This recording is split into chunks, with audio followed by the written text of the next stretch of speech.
안녕하세요. 스포츠 분석 전문가 승부사 이치호입니다. 오늘 준비한 경기는 2023 여자 월드컵 16강 두 경기 분석 준비했습니다. 영상 시청에 앞서 구독, 좋아요 부탁드리며 그럼 분석 시작하겠습니다.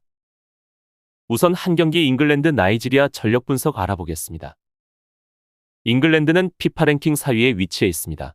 5번의 여자 월드컵 본선 대회에 출전하여 이 중 2015년 대회에서 3위에 올랐고 2019년 대회에서는 4위에 입상하는 등 출전한 5번의 대회에서 모두 단 한 번의 조별리그 탈락 없이 8강 이상의 성적을 거두었습니다.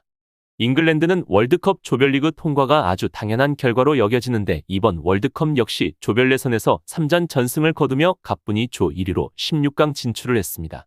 사리만 비음한 감독은 잉글랜드 대표팀 감독 부임 이후 32경기에서 25승 6무 1패로 어마한 성적을 거두며 능력을 확실히 보여주었고 이번 월드컵에서도 상당한 기대감을 높이고 있습니다. 한편 이번 대회 3경기를 치러 8득점 기록하고 있는데 그중 3골이 대표팀의 막내 선수이자 첼시의 리스 제임스의 동생인 공격형 미드필더 로렌 제임스가 3골을 기록했고 그 외 데일리, 켈리, 스탠웨이, 루소, 데마가 각 한 골씩 기록하며 다양한 득점 자원들을 보유하고 있습니다. 또한 로렌 제임스는 2경기 연속 득점을 기록하고 있고 어시스트도 3개를 기록하고 있는데 결정력은 물론 찬스 상황을 놓치지 않고 곧바로 어시스트까지 기록하는 굉장한 경기력을 보여주고 있으며 상대 팀들의 견제 대상 1순위로 지목받고 있습니다. 잉글랜드는 여자 프리미어리그의 올스타 팀이라고 봐도 될 만큼 이번 대회 능력치가 아주 좋은 선수들이 대거 라인업에 포진되어 있습니다. 이러한 전력으로 이번 대회 80% 이상의 높은 패스 성공률과 매 경기 70% 이상의 높은 점유율을 자랑하며 상대에게 공이 머무는 시간을 쉽게 허락하지 않는 모습입니다. 특히 잉글랜드는 공격적인 모습을 매 경기 보여주었는데 시원한 중거리 슛 능력을 갖춘 선수들이 많고 킥의 정확도가 높아 직관적인 연결 능력이 상당히 뛰어납니다. 찬스가 생기거나 공간이 비어 슈팅할 수 있는 공간이 주어진다면 곧바로 슈팅을 하는 모습으로 과감한 공격이 상당히 눈에 띄는 잉글랜드입니다. 이번 나이지리아를 상대로도 앞서 보여주었던 경기력과 팀의 전술이 크게 변함없을 것으로 예상되고 키이라 월시를 제외하면 별다른 부상자 또한 없기에 풀전력으로 나설 수 있는 모습입니다. 나이지리아는 피파 랭킹 40위에 위치해 있습니다. 8번의 여자 월드컵 본선에 모두 출전하여 이 중 1999년 대회에서 8강에 이름을 올렸고 참가국이 24개로 늘어난 두 번째 대회인 2019년 대회에서는 16강에 진출한 기록이 있습니다. 이번 대회 나이지리아는 캐나다와 1차전을 비기는 좋은 활약을 시작으로 개최국 호주에게 승리하고 마지막 경기인 아일랜드전은 졸전을 펼치며 무승부를 정립하여 단 한 경가의 패배 없이 16강에 진출했습니다. 나이지리아는 오초알루와 카누 등 탄력 있고 좋은 선수들을 보유한 만큼 뛰어난 발밑과 스피드를 보유하고 있고 상당한 투쟁심을 가진 선수들이 포진되어 있습니다. 물론 이번 대회 약체로 꼽히는 팀이긴 하지만 의외인 경기력을 보여주며 호주전 3골을 기록했고 조별리그 패배가 없으며 선수비 후공격을 제대로 보여주었습니다. 하지만 아프리카 팀 특유의 기복 있는 경기력의 문제를 보여주며 전력과 전승의 일관성이 부족함을 아일랜드전에 드러냈습니다. 아무래도 약팀의 문제점이라 할 수 있고 상대적 강한 공격력을 가지고 공격적인 팀들에게는 꼼짝없이 90분 동안 자기 진영에서 수비 축구만 보여주다 경기를 마칠 가능성이 상당히 높습니다. 나이지리아는 당연히 잉글랜드와 전력적 상당한 차이가 있는데 점유율은 물론 패스, 슈팅 등 볼을 쉽게 만질 수 없을 것입니다. 이러한 입장에서 나이지리아는 두 줄 수비를 세우고 운영해야 하는 입장인데 잉글랜드는 양쪽 측면은 물론 중앙에서의 움직임도 많기 때문에 어떤 전술에서도 상당히 고전할 것으로 보여지는 것이 사실인 상황입니다. 그래도 팀의 부상자는 없으며 유일한 장점인 빠른 스피드와 탄탄한 피지컬에 승부를 걸어야 할 것이고 역습 한 방에 의존도를 높여 승리의 가능성을 열어두어야 하는 나이지리아입니다. 결론을 말씀드리면 두 팀의 A매치 맞대결은 이번인 처음입니다. 잉글랜드는 이변이 속출하는 이번 대회에서도 안정적인 경기력을 선보이면서 순항 중인 모습이고 우승을 향한 대진운도 나쁘지 않은 편입니다. 대회 초반 답답한 골 결정력이 고민거리였지만 중국과의 조별리그 최종전에서 6대1 대승을 거두면서 점점 폼이 올라오고 있는 양상입니다. 나이지리아도 개최국 호주를 잡는 등 이변의 주인공이었지만 워낙 전력차가 큰 두 팀입니다. 더 이상의 반전을 기대하기에는 잉글랜드의 전력이 너무 강하기에 따라서 다득점 양상 속 잉글랜드의 우세가 점쳐지는 경기입니다. 다음으로 두 경기 호주 덴마크 경기 전력 분석 알아보겠습니다. 호주는 피파 랭킹 12위에 위치해 있습니다. 여자 월드컵 본선에는 7번 출전하여 2007년부터 2015년 대회까지 3회 연속 8강에 올랐고 2019년 대회에서는 16강에 이름을 올렸으며 2023년 대회에서는 뉴질랜드와 공동 개최국 자격으로 8번째 본선에 올랐습니다. 이번 대회 조별리그에서 호주는 나이지리아전 패배 이후 탈락 위기 직전까지 내몰렸고 3차전 상대는 도쿄올림픽 챔피언인 캐나다를 만나는 최악의 상황이었음에도 무려 4대0으로 대파하는 화력을 보여주며 16강 진출에 성공했습니다.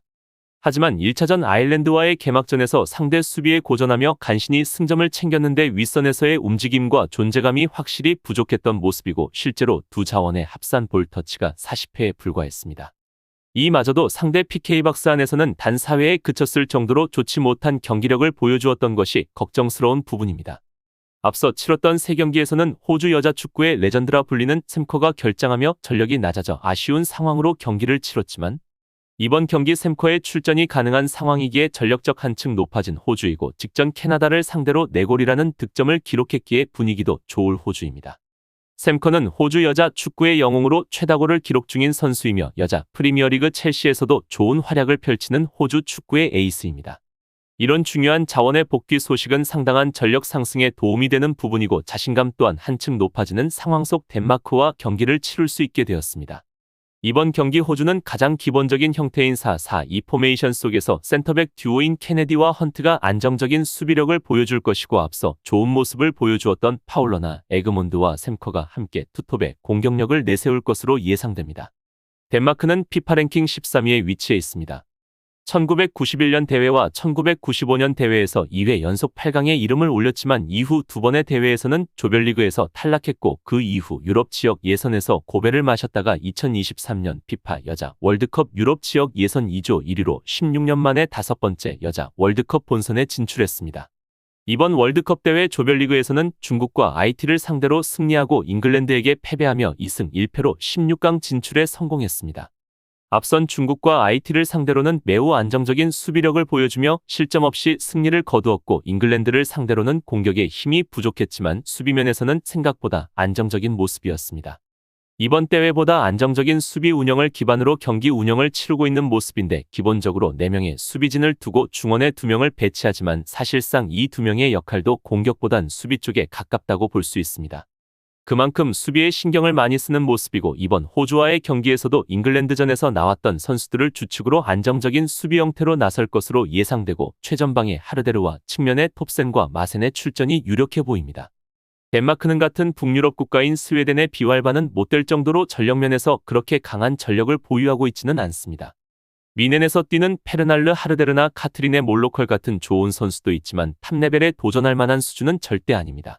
팀의 기동성이 떨어지고 패스 성공률도 잉글랜드전에서는 60%에 머물 정도로 패스 성공률도 떨어지고 주도권을 쥐는 시간에 비해 빠른 공격을 이끌어내는 생산력 역시 떨어지는 덴마크입니다.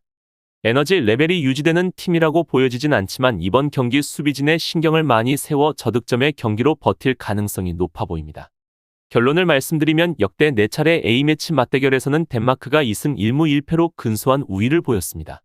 다만 지난해 10월 평가전에서는 호주가 3대1 완승을 챙기면서 약세를 벗어났습니다.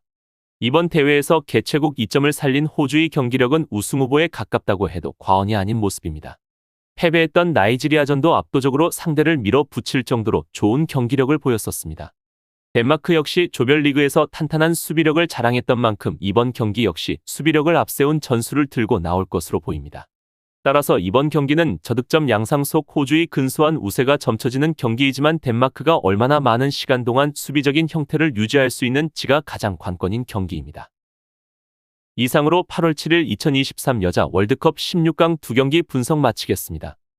지금 보신 분석 영상에서는 최종 조합픽을 드리지 않습니다. 초안 분석 내용이며 더욱 세밀한 분석 자료와 최종 조합픽은 가족방에서 무료로 제공해 드리고 있습니다. 프로토가 처음이신 분들 혹은 프로토를 좋아하는데 적중률이 낮으신 분들께서는 주저하지 마시고 전문가의 도움으로 수익률 극대화하시는 것을 추천드립니다. 프로토는 단지 운으로 하는 게임이 절대 아닙니다. 모든 분야 전문가들이 존재하듯 프로토도 전문가들이 존재합니다. 경기 전 다양한 분석 자료 확인은 필수이며 가장 중요한 정보력이 수익의 80% 이상 지분을 차지하고 있습니다. 수익률을 극대화하고 싶으신 분들께서는 무료 정보방 참여하셔서 즐길 수 있으니 영상 아래 고정 댓글 클릭하셔서 참여하시면 됩니다. 시청해주셔서 감사합니다.